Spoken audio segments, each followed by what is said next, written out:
Namaskaram friends, welcome to our channel. Hyderabad real estate ఏ స్టేజ్లో ఉందో ఇప్పుడు అందరికీ అర్థమవుతుంది. ప్రాక్టికల్ రియాలిటీస్ని విస్మరించి ప్రభుత్వాన్ని నమ్ముకున్నా తప్పే, ప్రైవేట్ రంగాన్ని నమ్ముకున్నా అంతే తప్పు. రియల్ ఎస్టేట్ ఇన్వెస్ట్మెంట్ ఒక లైఫ్ టైం ఇన్వెస్ట్మెంట్ కనుక 100 ఇన్వెస్ట్మెంట్స్ ఒకటి, రియల్ ఎస్టేట్లో పెట్టుబడులు ఒక వంతు. అంటే లైఫ్లో ద మోస్ట్ క్రిటికల్ డిసిషన్ని అలవోకగా తీసుకోమని చెప్తున్న ఏకైక సెక్టర్ రియల్ ఎస్టేట్. ఒక ఇన్వెస్ట్మెంట్ ఒక మనిషి 30 ఏళ్ల కృషిని దాని రూపమే ఆ ఇన్వెస్ట్మెంట్.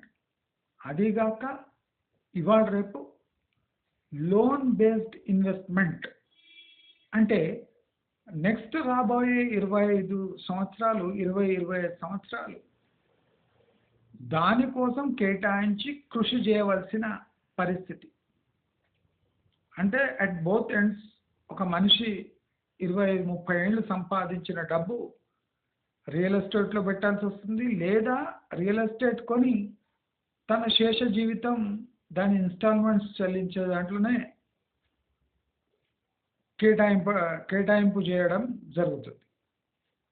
అంటే ఎటు చూసినా ఒక 30-40% తన జీవితాన్ని ధారపోస్తే కానీ ఈ ఇన్వెస్ట్మెంట్ పాసిబుల్ కాదు. చాలామందికి డబ్బుతో పాటు తమ వాల్యుబుల్ టైం దీంట్లో పోతుంది అనే సోయి చాలా తక్కువ మందికి ఉంది. ఆ రియల్ ఎస్టేట్ ఊబిలో పడి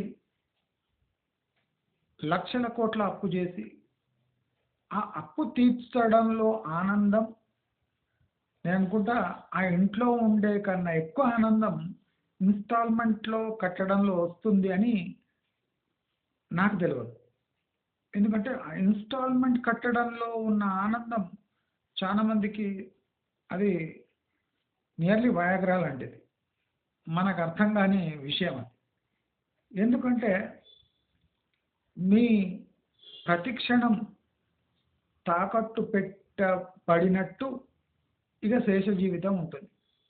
అంటే మీరు స్పెండ్ చేస్తున్న ప్రతి గంటలో ఒక అరగంట అప్పు తీర్చడంలో వెళుతుంది.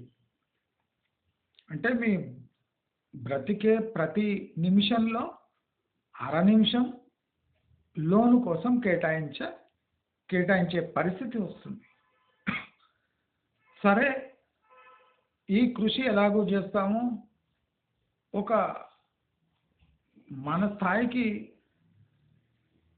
అంటే అనువైన ఇల్లు తీసుకుంటాం, కానీ ఆ ఇంట్లో ఉండే సమయం ఎంత, అది కాకుండా ఈ ఇన్వెస్ట్మెంట్ వల్ల మన శేష జీవితం ఎలా గడపాలి, దాని ప్లానింగ్ ఎట్లా, పిల్లల ప్లానింగ్ ఎట్లా, పోస్ట్ పిల్లల పెళ్ళైనాక మన లైఫ్ ప్లానింగ్ ఎట్లా, అంటే దీనికన్నిటికీ ఆస్కారం లేకుండా పోయే ఇన్వెస్ట్మెంట్ ఈ రియల్ ఎస్టేట్ ఇన్వెస్ట్మెంట్. అంటే ఇది ఆషామాషి ఇన్వెస్ట్మెంట్ కాదు, కానీ చాలా మందికి ఇది జీవితంలో అతి ముఖ్యమైన ఇన్వెస్ట్మెంట్ అనే భ్రమ కలిపియటం జరిగింది. దాని కారణంగా గత 9-10 ఏళ్లలో అసలు ఊహకు అందని రేట్లతో, ఊహకు అందని రీతిలో మీ జీవితాలు ముడిపెట్టి నాశనం చేయబడ్డాయి. చాలామంది ఈ స్టెప్ తీసుకొని కూడా సఫర్ అవుతున్న వాళ్ళు ఉన్నారు. అంటే ఇల్లు కొనుక్కునే ప్రాసెస్లో కట్టే ఇన్స్టాల్మెంట్ కట్టలేక మధ్యలోనే ఆ కళను తమంతకు తామే బలి చేసుకునే సందర్భాలు మనం చాలా చూస్తున్నాం. అయితే ఈ మత్తు వదలమంటే వదలదు. దీనికి ఇప్పుడు మత్తు అంటే ఫర్ ఎగ్జాంపుల్ మనకు ఆల్కహాల్ అడిక్షన్ ఉంటే డి అడిక్షన్ సెంటర్స్ ఉన్నాయి, డ్రగ్ అడిక్షన్ ఉంటే డ్రగ్ అడిక్షన్ సెంటర్స్ ఉన్నాయి. మాన్పియడానికి ఛాన్సెస్ ఉన్నాయి, సఫలీకృతం కూడా అవుతున్నారు. కానీ ఈ సొంత ఇంటి పిచ్చిని డి అడిక్షన్ సెంటర్ లేదు. ఆ పిచ్చి ఎంత ముదిరిందంటే ఆ డాక్టరే అంటే ఏం చేయాలో అర్థం కాక తికమక పడే సందర్భము మనం చూడవచ్చు. దయచేసి ఒక విషయం గమనించవలసిందిగా నేను అందరినీ కోరుతున్నాను. మనకు వ్యసనాలు అంటే మనం పాతకాలం చూసుకుంటే వ్యసనాలు అంటే మన కంట్రోల్లో లేని అలవాట్లు రోజువారీగా చేయటం, దాన్ని వ్యసనం అంటారు. కానీ మోడర్న్ ఏజ్లో అందరికన్నా పెద్ద వ్యసనం ఆల్కహాలిజం కాదు, సిగరెట్ స్మోకింగ్ కాదు, గ్యాంబ్లింగ్ కాదు. అన్నిటికన్నా ప్రమాదకరమైనది ఒక హోమ్ లోన్, దానిపై కట్టే వడ్డీ. అంటే monthly installments are insane. Payment of 9.2 or 8.5 to the scale of the loan to our average incomes is insane. అంటే మన యావరేజ్ ఇన్కమ్కి మనం ఒక 20-25 ఏండ్లు కట్టుకుంటూ పోతే కానీ ఆ హోమ్ లోన్ తీరదు. అంటే అలాంటి critical thing is home loan.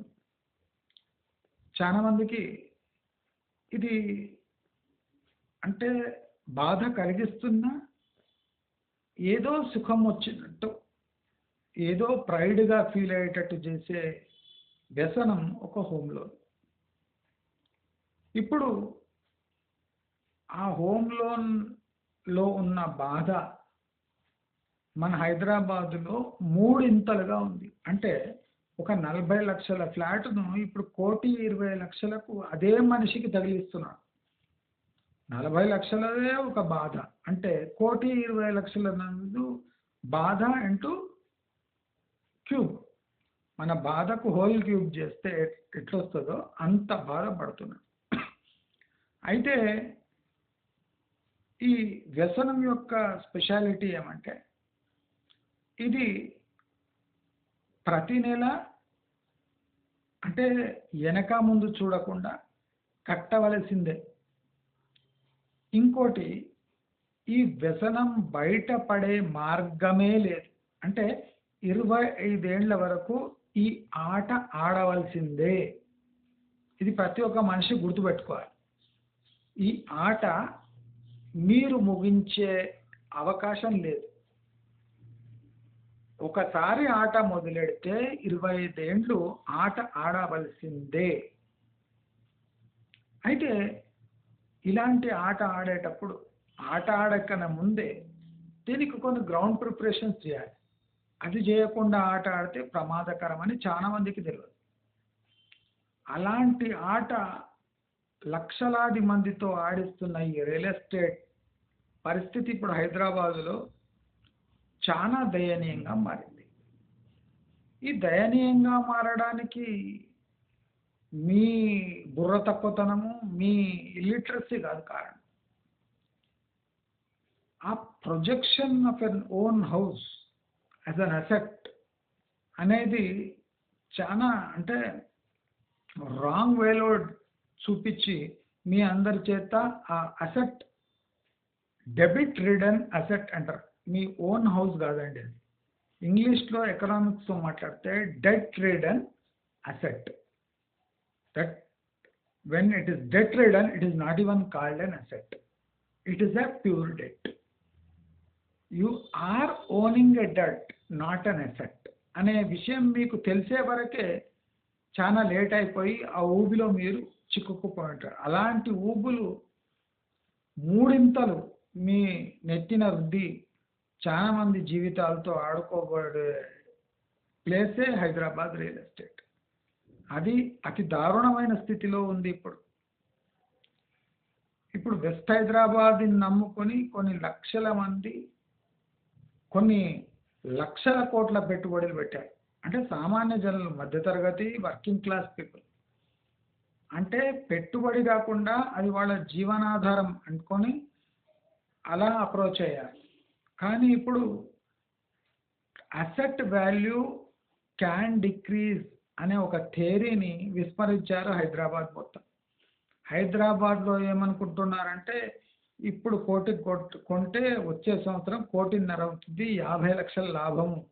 అంటే ఉండే ఇంటిని కూడా ఒక ఇన్వెస్ట్మెంట్గా భావించి ఆ అసెట్ని యూజ్ చేసుకొని దాన్ని రీసేల్ చేస్తే resale value will be more than the average inflation and interest rate అనే ఒక తప్పుడు అనుమానంతో ఈ ఇన్వెస్ట్మెంట్ చేయడం జరుగుతుంది.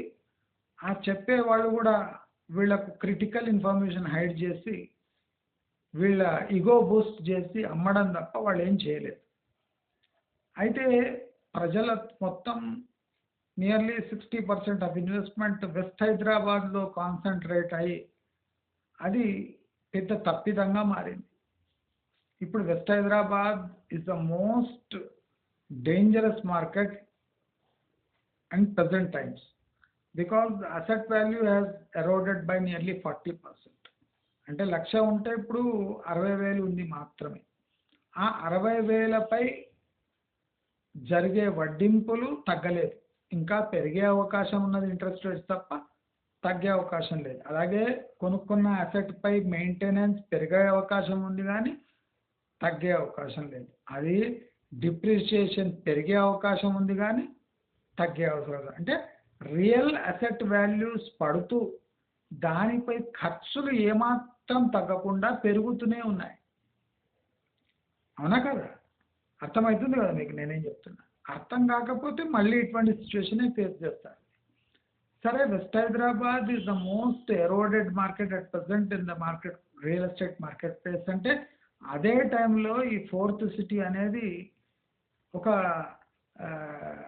అంటే అన్రిజాల్వ్డ్ డిస్ప్యూట్, అన్రిజాల్వ్డ్ అసెట్ ఒక చోట ఉన్నాక వెస్ట్ హైదరాబాద్లో this is forcefully created by government to what you call to generate a separate income for a fresh investment politically.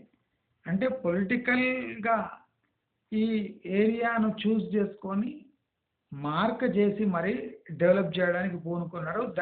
That will become a quid pro quo case where the government or the politicians know in advance that this area will be developed, so they have made proper investments in a place where it is going to be targeted for development. ఇది same Amaravati కేసులాగా అయిపోతుంది. Next Amaravati ఎట్లా quid pro quo కింద అంటే ముందే తెలిసి 100 ఎకరాలు కొన్నారు, అలాగే ఇప్పుడు హైదరాబాద్ కూడా ఒక క్విట్ ప్రోకో కేసు అయి వీళ్ళకి ముందే తెలుసు ఇక్కడ 4th సిటీ ప్లాన్ చేశారు, అది ప్రజలకు తెలియకముందే పొలిటీషియన్స్ తెలిసి 100 ఎకరాలు కొనుక్కొని ఇప్పుడు అక్కడ 4th సిటీ డిక్లేర్ చేయటం వల్ల చాలా మంది మిస్ అవుతున్నారు ఈ ఎస్కలేషన్. ఇప్పుడు ఒక నోటిఫికేషన్ ద్వారా ఒక పెద్ద ఏరియా అంటే కొన్ని కిలోమీటర్ల వరకు ఇది డెవలప్మెంట్ జోన్ అని చెప్పింటే దట్ ఈస్ డిఫరెంట్. కానీ ఒక ఏరియాని మార్క్ చేసి దాన్ని మేము డెవలప్ చేస్తామనడము it is as if some private player is participating in public affairs. అంటే ప్రజలకు సంబంధించిన వెల్ఫేర్ స్కీమ్లో ఒక ప్రైవేట్ పార్టీ ఎంటర్ అయ్యి గవర్నమెంట్ ఒక ప్రైవేట్ ప్లేయర్స్ని ఆల్రెడీ ఎంటర్ అయిన ప్లేయర్స్ని లబ్ధి చేకూర్చేలాగా ఈ 4th సిటీ డెవలప్మెంట్ చేయటం జరుగుతుంది. ఇది ఐ థింక్ ఆఫ్టర్ మూసీ ప్రక్షాళన this is with the biggest scam in the case of Hyderabad. అదే వెస్ట్ హైదరాబాద్ చూడండి, west Hyderabad developed in past 9-10 years. దీంట్లో కూడా అన్ని ఫ్రాడ్సే ఉన్నాయి, కానీ ఇది invisible fraud. West Hyderabad is invisible fraud. It has to be explained in a proper way with economic sense and with a financial sense. But fourth city is clear-cut, a quid pro quo thing, where the politicians know in advance that this area will be earmarked for development. So there are few players who will get benefited by this fourth city. So దీనిపై crimes పైన crimes అవుతున్నాయి. ఎట్లా అంటే ఇప్పుడు fourth city limited అంటారని అందరికీ తెలుసు. This will become a criminal case. So what they have done is they are trying to expand it to RRR. అంటే ఈ ఫోర్త్ సిటీపై అభియోగాలు రావద్దు అంటే ఇక్కడ అన్లిమిటెడ్ డెవలప్మెంట్కి ఆస్కారం ఉంది. జోన్ వైజ్ డెవలప్మెంట్ అని ఒక కొత్త నినాదం అందుకొని ఈ కేసుని నీరుగార్చే ప్రయత్నం చేసేయడానికే ఇప్పుడు ప్రభుత్వం ఏం చెప్తుందంటే ఫోర్త్ సిటీ అంటే ఈ లిమిటెడ్ ఏరియా కాదు, ఈ ఫోర్త్ సిటీ అంటే మనకు RRR వరకు ఎక్కడైనా విస్తరించవచ్చు. ఇప్పుడు ప్రజలు అడుగుతున్నది ఏమంటే Karimnagar highway, Nizamabad highway, Warangal highway, ఇన్ని వరంగల్ హైవే కాకుండా నల్గొండ హైవే, సాగర్ హైవే, ఇన్ని హైవేలు విడిచిపెట్టి why you have marked Srisailam highway for this fourth city? Who has asked you, who has demanded that there should be a fourth city and Hyderabad needs a fourth city? Ani evvaru proposal pettindru, where there is a draft proposal or there is a policy of the government. If a government policy is to develop this things around Hyderabad, it should be developed in proper manner with proper logic. See, all round development unte all round people will vote for it. But మీరేం చేసిండ్రు, specific ఏరియాని target చేసుకొని దాన్నే మీరు fourth సిటీగా రీక్రిస్టియన్ చేసి దానికో నామకరణం చేసి దానిలోనే మీరు ఉండాలి, ఇప్పుడు జరగబోయేది డెవలప్మెంట్ మొత్తం ఇక్కడే అనే చెప్పే హక్కు ప్రభుత్వానికి లేదు. దీనిపై కేసు ఎవడే వేయటం లేదు. This is a clean quid pro quo case where politicians are involved in a malicious manner in that area and they are getting benefited by this announcement. So if fourth city anedi it's a fraudulent concept. Law scrutiny lo idi nilvadu and palli batanilu allocate chesinattu without tender process you cannot call private parties and distribute land in the name of industrial development. You cannot do that. There should be a proper method where the industry should be allocated land by a lottery system, not by అంటే దీనిగా మీరు allocate చేయలేరు. 50 ఎకరాలు నువ్వు తీసుకో, 50 ఎకరాలు నువ్వు తీసుకొని చేసేటట్లేదు. దీనిపై అన్ని కేసులు పడతలేవు. కేసులు పడితే ఇవన్నీ స్టాల్ అవుతాయి. ప్రాక్టికల్లీ కేసులు పడనీయకుండా చేస్తున్నాయి. ఎందుకంటే once the cell this real estate అయినాక ఈ కేసులు వీళ్ళే పెట్టించి ఆ ల్యాండ్ అంతా రద్దు చేపించి మళ్ళీ వీళ్ళే ఆ ల్యాండ్ని కొనే ప్రయత్నం, లేదా ఆ ఫార్మా కంపెనీస్ దాన్ని ప్రైవేట్ ల్యాండ్గా మార్చుకొని వాళ్ళే రియల్ ఎస్టేట్ వ్యాపారం చేసే వెసులుబాటు ప్రభుత్వం కలిగిస్తుంది. So this future city will be the second biggest scam after Musi ప్రక్షాళన, because there is no agenda, proper agenda and proper logic for development are putting into place this fourth city. For what?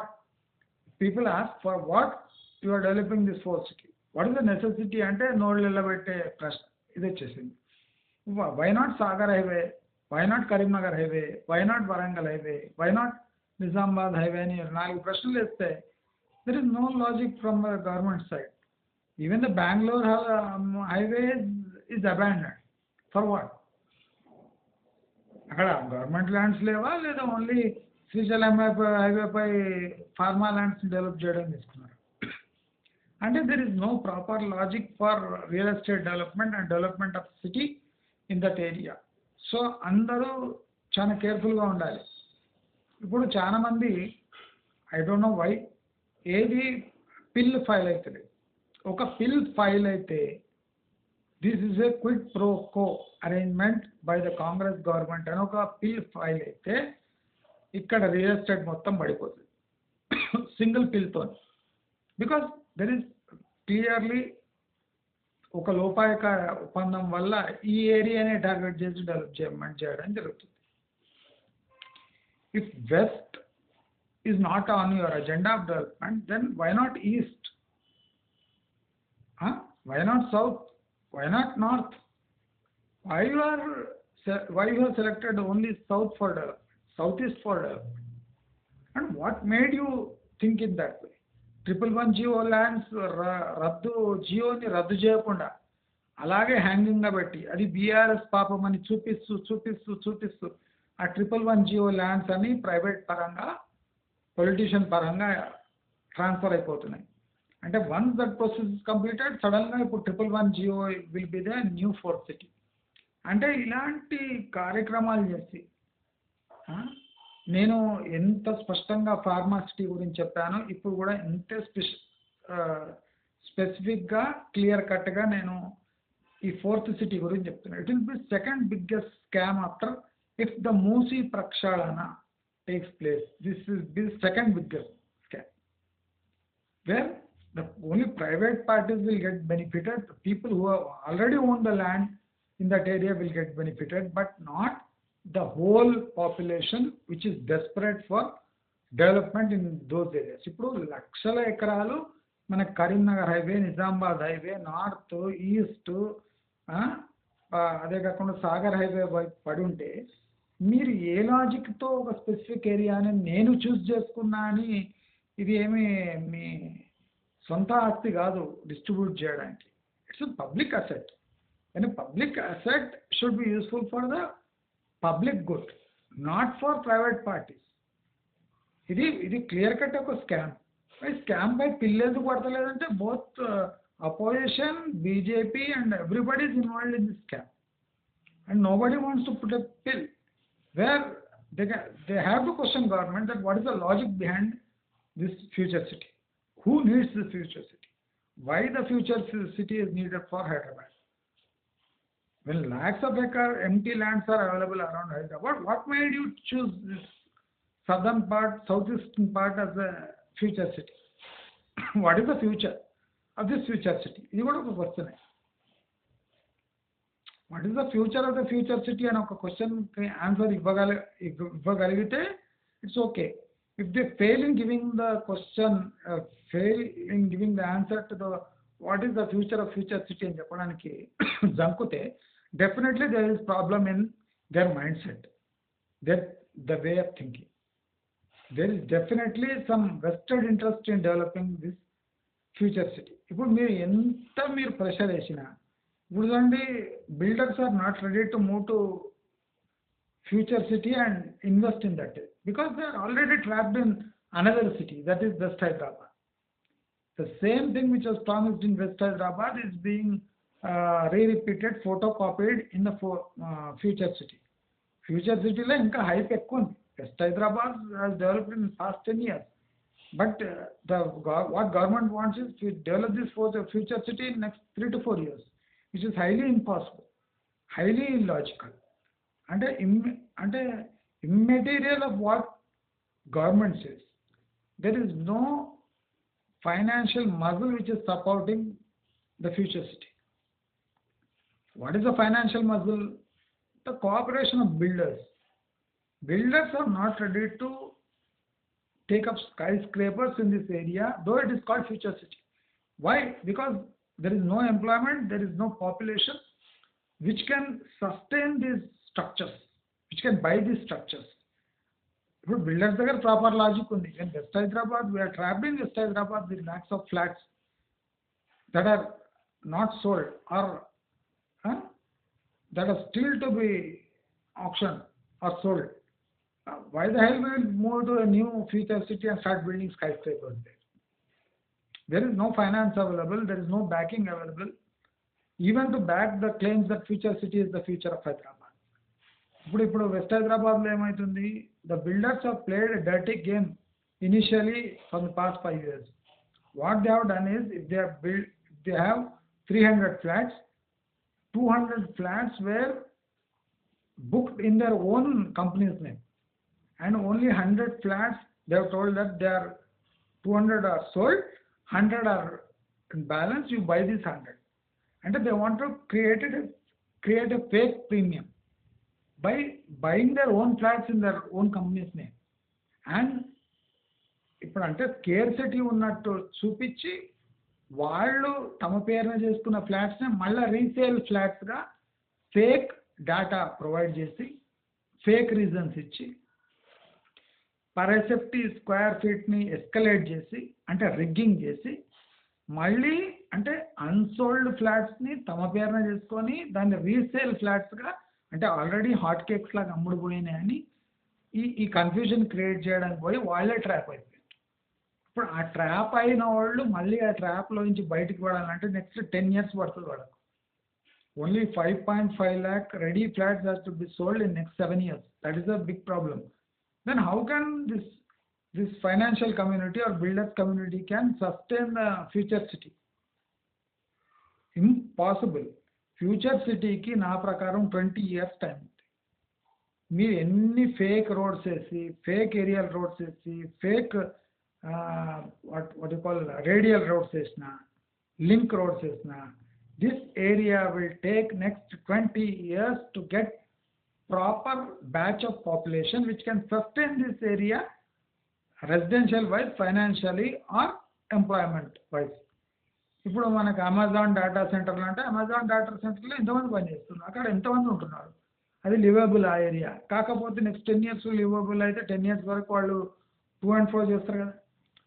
So immediately you cannot call this area as a residential zone or peri-urban zone immediately. Because you have called it a peri-urban zone, it will not become peri-urban. It has to get some DNA. It has a DNA. Peri-urban word has some DNA. Sustenance of the working population and the lifestyle change, then practical చూపిస్తే కానీ మన future సిటీని you cannot believe that this is a future city. By just naming it as future city does not give you a future. It's just a namesake. They have told it is a future city. Putting a stadium, putting a eco park, putting a skill university does not automatically make it as future city. So అందరూ ఒక విషయం గమనించండి, మీరు ఇక్కడ జరుగుతున్న ప్రచారాన్ని నమ్మకండి. నేను ఇది కూడా ఖచ్చితంగా చెప్తున్నాను. ఇక్కడ రోడ్స్ వేస్తుంటారు, ఫస్ట్ రోడ్ తప్ప ఏం మిగలదు అక్కడ. మీరు చూడండి, next west Hyderabad will become so cheap that people will start migrating, selling the flats in future city and migrating to west Hyderabad. This will happen soon. నేను వెస్ట్ హైదరాబాద్ని టోటల్ వ్యతిరేకం ఉన్నా, కానీ వెస్ట్ హైదరాబాద్ స్టీప్ ఫాల్ ఉంది. అక్కడ స్టీప్ ఫాల్ ఉన్నాక north and west Hyderabad will take down the whole real estate market in few years. And the population who have escaped from this West Hyderabad harassment will come back to West Hyderabad and start buying properties at a dead cheap level, at even at 60% down. So naturally West Hyderabad will become the preferred destination for immediate returns and lower rate of investment in real estate. So ఇప్పుడు hype creation వల్ల premium high ఉంది future సిటీలో, but premium పడిపోయిన market west హైదరాబాద్లో ఉంది and 111 GO ఏరియాస్తో ఉన్నాయి. So people will think twice before investing in a future city which has got no future and which has got a quid pro quo arrangement. అంటే ఇక్కడ danger ఉంది. So the danger జోన్ని వీడి జనాలు మళ్ళీ వెస్ట్ హైదరాబాద్, శంషాబాద్ అవతల లేదా 111 జియో ఏరియాస్లో ఇన్వెస్ట్ చేస్తారు కనుక you should be very of this future city. నేను మళ్ళీ చెప్తున్నా, నేను ఆషామాషిగా చెప్పా, ప్యూర్ లాజిక్ అండ్ ఎకనామిక్స్ సెన్స్తో చెప్తా. ఇష్టం ఉంటే వినండి, లేకపోతే ఇప్పుడు ఫార్మాసిటీ కర్మ ఏం పట్టిందో దీనికి కూడా అదే పడుతుంది.